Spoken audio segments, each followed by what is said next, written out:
eu sou Luana Lessa e vamos estudar um pouquinho a industrialização nos Estados Unidos. Você já parou para pensar por que os Estados Unidos, que um dia foi colônia, assim como o Brasil, se tornou um país hegemônico, com grande crescimento econômico e industrial?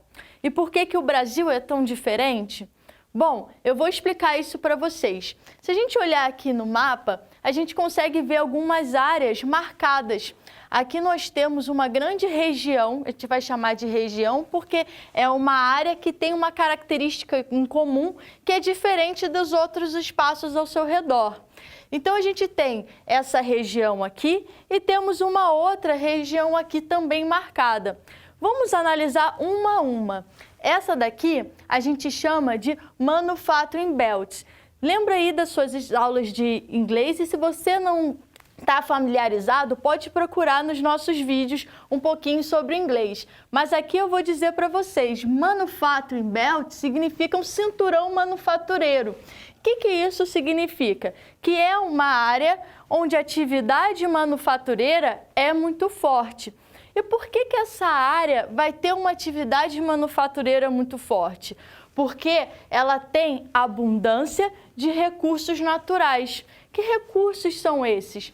Ferro, carvão mineral, cobre e petróleo. Esses recursos são fundamentais para a gente criar indústria. E é por isso que aqui se torna já uma área atrativa do ponto de vista dos recursos naturais. E do ponto de vista histórico, do ponto de vista da configuração dessa área. Aí eu vou te dizer o seguinte, ela tem um setor terciário e um mercado consumidor bastante consolidado. O que é isso? Setor terciário é um setor da economia ligado a comércio e ligado a serviços. E aí você vai lembrar que a América, ela se divide em algumas regiões. Que região faz parte dos Estados Unidos? Ela faz parte da América anglo-saxônica. E a América anglo-saxônica é bastante característica por ela ter uma colônia de povoamento. O que é isso? Que é diferente da nossa de exploração. Essa colônia de povoamento tinha o intuito de iniciar alguns tipos de atividades aqui, como, por exemplo, o comércio. E aí, os Estados Unidos tinha as 13 colônias. E nessa porção ao norte, era muito forte o comércio. Então, a partir do momento que eu tenho matéria-prima e mercado consumidor, e tenho também um comércio já consolidado, eu consigo criar o quê? Criar minhas indústrias, porque eu sei que essas indústrias, elas têm para quem vender. E não é só isso, essa área também se torna atrativa porque ela tem uma espacialização estratégica, né? Eu tenho os grandes lagos e eu tenho saída para o Oceano Atlântico. O que tem de importante esses dois pontos? Aqui são os grandes lagos. Eles servem para eu escoar a produção via transporte hidroviário. Então, esse transporte pode enviar esses produtos para o Canadá, que faz fronteira ao norte, como pode enviar esses produtos feitos na costa leste para sentido costa oeste, né? Ou seja, eu transporto daqui para cá. E daqui eu vou integrar com outros meios de transporte. Então, é muito importante eu ter essa facilidade. Outro ponto é que se eu quiser exportar minha produção, eu chego até aqui e tenho portos, porque a saída do mar me favorece isso. Então eu consigo escoar para outros lugares, para outros países. Então se torna uma área bastante atrativa. E o que a gente vai ter de tipos de indústrias?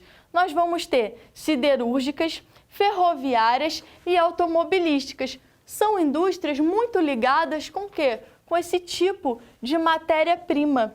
Por isso, uma coisa justifica a outra. Nada na geografia se localiza de forma aleatória. Tudo tem uma explicação. Isso a gente chama, para as indústrias, de fatores locacionais. Só que o mundo é muito dinâmico, as coisas vão mudando. E o que acontece no caso dos Estados Unidos? Tem um momento que, com a globalização, e a melhoria dos meios de comunicação, dos meios de transportes, começa a se vislumbrar, sair desses lugares para ir para lugares mais baratos, porque a mão de obra norte-americana é uma mão de obra cara. O terreno para eu alugar, para eu colocar a minha empresa, é muito caro. Então, eu prefiro ir para países periféricos, que são países mais pobres, que a mão de obra é mais barata, que vão ser oferecidos maiores incentivos fiscais. O que é isso? Diminuição de impostos para a produção. E as indústrias que antes ficavam aqui começam a sair para outros países. E quando ela sai, o que acontece com a mão de obra que ficava aqui? Se torna desempregada. O que acontece com todo o capital que eu tinha aqui? Começa a esvaziar desses espaços. E aí, o Manufacturing Belt passa a se chamar Rust Belt, que seria um cinturão da ferrugem. Por quê? Ligado com essa ideia de metal, né, de ferro, e agora eu estou falando de um ferro envelhecido. Por isso, faz-se esse jogo de chamar de cinturão da ferrugem. Porque eu tenho uma desconcentração industrial. Se em alguns momentos os espaços são atrativos e as indústrias todas vão para esse espaço, no momento que eu tenho outros lugares mais atrativos, essas indústrias começam a sair. Então, quando a gente fala de indústria, de industrialização, a gente sempre fala períodos de concentração e períodos de desconcentração. Isso aconteceu nos Estados Unidos, mas também no Brasil. No Sudeste brasileiro, você teve um período de concentração industrial e hoje nós assistimos à desconcentração industrial indo para outros locais do Brasil. E aí, gente, percebemos que isso daqui acaba sendo uma lógica não só dos Estados Unidos, mas de qualquer local, de qualquer país. E esse contexto de desconcentração nos Estados Unidos foi a globalização e a terceira revolução industrial. Se você quiser saber um pouquinho mais sobre a terceira revolução industrial, procura nos nossos vídeos. Ela está muito ligada com os meios de comunicação, com a evolução desses meios e dos meios de transporte também cada vez mais velozes. E aí, você já deve estar pensando, e essa área aqui, também marcada no mapa? Ela tem as setinhas aqui indo para o oeste e uma setinha indo para o sul. O que é isso? Toda essa área que pega do sul e a costa oeste dos Estados Unidos, ela é marcada por um novo tipo de industrialização. Lembra? Eu estou num período de globalização. Eu estou num período de terceira revolução industrial.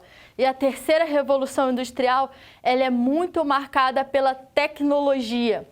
E aí, nessas áreas, eu começo cada vez mais a criar indústrias ligadas com o setor de tecnologia, com o setor de informática, com o setor, por exemplo, ligado à internet, à robótica.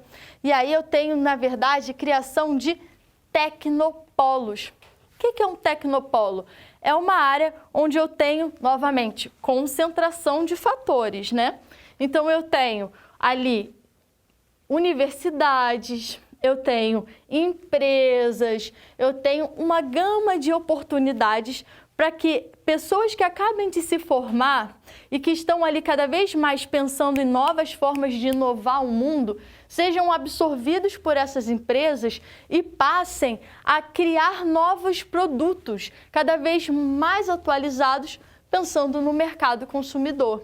É dali, por exemplo, que a maior parte das redes sociais acabam surgindo, desses tecnopolos, que a gente chama de Vale do Silício. É uma importante área dos Estados Unidos que domina hoje praticamente as redes sociais transnacionais hoje em dia. E qual é a marca principal? Novamente, terceira revolução industrial. E ela também tem a questão de ter saída para o Oceano Pacífico. Se aqui eu tenho a saída para o Oceano Atlântico, aqui a saída para o Oceano Pacífico é fundamental também para escoar a produção.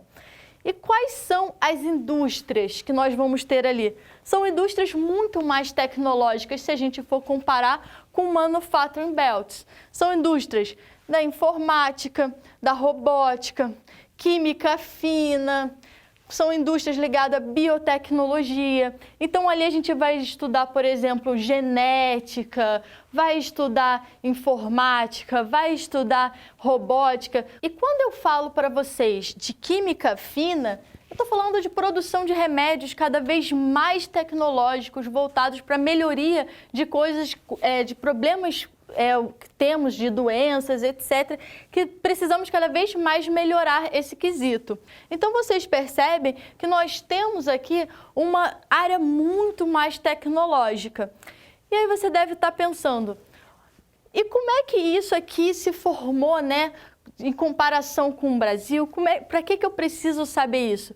Para você entender que, na verdade, o processo de colonização deles foi diferente, propiciou um crescimento, enquanto, por exemplo, no Brasil nós tivemos uma proibição de criar indústrias, ali eles já começaram o processo industrial logo após a sua independência, porque eles já tinham características específicas que eram diferentes das nossas. Embora a gente também seja rico em recursos naturais, a conjuntura política acaba pesando.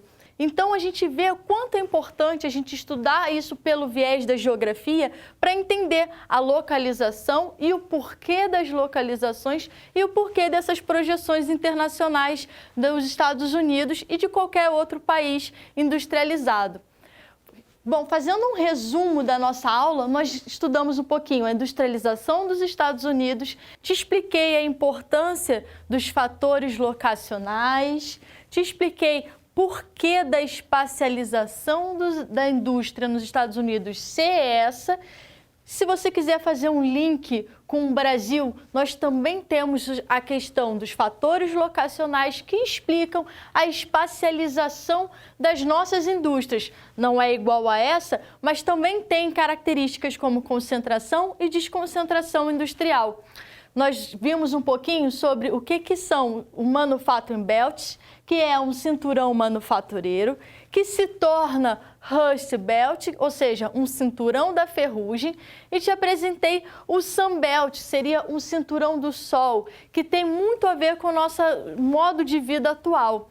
Aqui nós vimos um pouquinho sobre siderúrgicas que vão fazer o tratamento do aço, do metal, sobre metalúrgicas também são muito importantes, que também fazem a questão de extração do metal até formar o metal. E aí a gente consegue perceber mais ou menos como é que funciona o mundo da industrialização. Se você tiver dúvidas sobre o tema industrialização, busque nos nossos vídeos. Fiquem à vontade para tirar uma foto do nosso quadro e foi um prazer dar aula para vocês. Nos encontramos numa próxima.